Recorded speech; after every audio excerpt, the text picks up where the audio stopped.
So we're now up to task G for the counter. With the counter can be a little bit tricky sometimes, yeah, to do this.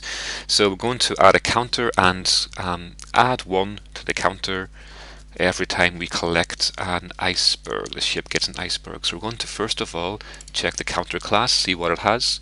So it has a variable total count, which starts at 0. The constructor method sets the counter on the screen for us with the 0 value. The bump count, so every time we want to increase the value of the counter, we just call this bump count method on the object, the counter object, and tell it how much to increase the count by, okay, and the parameter to the method, okay. This is the parameter to the whole method, okay. Right, so first of all, let's add a counter object to the world. So in the ocean class, which is the world, going to make a counter object, and there's not one actually in this. I've just realized something. No, it's okay, it's absolutely fine, just doesn't matter. We're going to add the counter as a field in this world class, okay? Private counter counter. I was just thinking there maybe we could use the populate method to put these objects on the screen and use prepare for the counter, but it really doesn't matter. You can do it all in the same method. It's absolutely fine. So here I got the counter as a field in this class. Okay, in the prepare method I'm going to now create that new counter on the screen.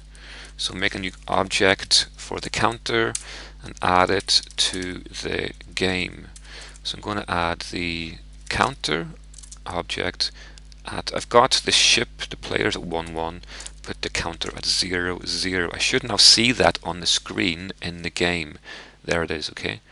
My counter's on the screen. So I've added the counter now. One of the videos I made over half term was a simpler way to access this counter. Okay, so the counter is inside the world class, the ocean. The player, in this game the ship, needs access to this counter. So we're going to make another method called public counter get counter. And all this method does, oh, wrong bracket type. All this method does is it returns counter. What this means, it means give me back this counter here, okay, which is also this counter here. It's all the same counter, right?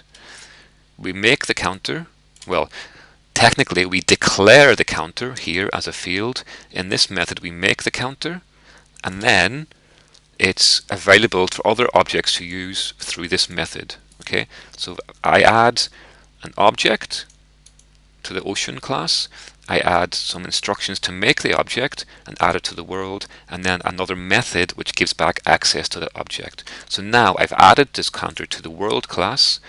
The player class can access that, okay, the world here. So I'm going to do counter inside the ship class. We're going to get access to that counter which is in the world class. So it's going to be world dot get counter. Okay, and now on that counter I can call the, what's it called, bump score or something? I forget the name of the method. Bump score by 1. It will tell me very quickly if that's the cannot find symbol get counter. Because I need to now, the get counter method I added is not available in the world class. It's only available inside the ocean class. So I need to make this an ocean object and not a world object, okay? So change the type of the world object to be an ocean, like that. That should now compile. Bump score, what's it called? Maybe it's bump count. What's it called? No, it's in the counter class called bump count. Bump count, not bump score. Where's my ship method? Bump score by 1. Okay, save that, compile that. So now every time I get a ship, get 1, yeah, 2, 3. Perfect. So the counter is now working, okay? So where is the code for this? Did I close it? Right, so very similar again to the Pizza Boy game, okay? I'm sure you can see the overlaps and the similarities between this. So I believe now that is the last task in the game, okay? So we have the sound and the counter. The last thing is to save it as final icebreaker. So close all the classes, go back to the scenario, save it as, and then give it that new file name, okay? Which I'm going to put on the desktop. Media release, yeah, put it here somewhere with that name, which is final icebreaker. So if you can follow those steps in the 2015 exam, do the same thing for the 2014 exam, do it again for the Pizza Boy, etc. You should be very familiar with this by the exam and get full marks in this part of the course. That'd be fantastic. Okay, so thank you very much for your attention and good work, and good luck in the exam with this. Thank you. Now then, let me take 10 minutes to close this video. There it is, very fast.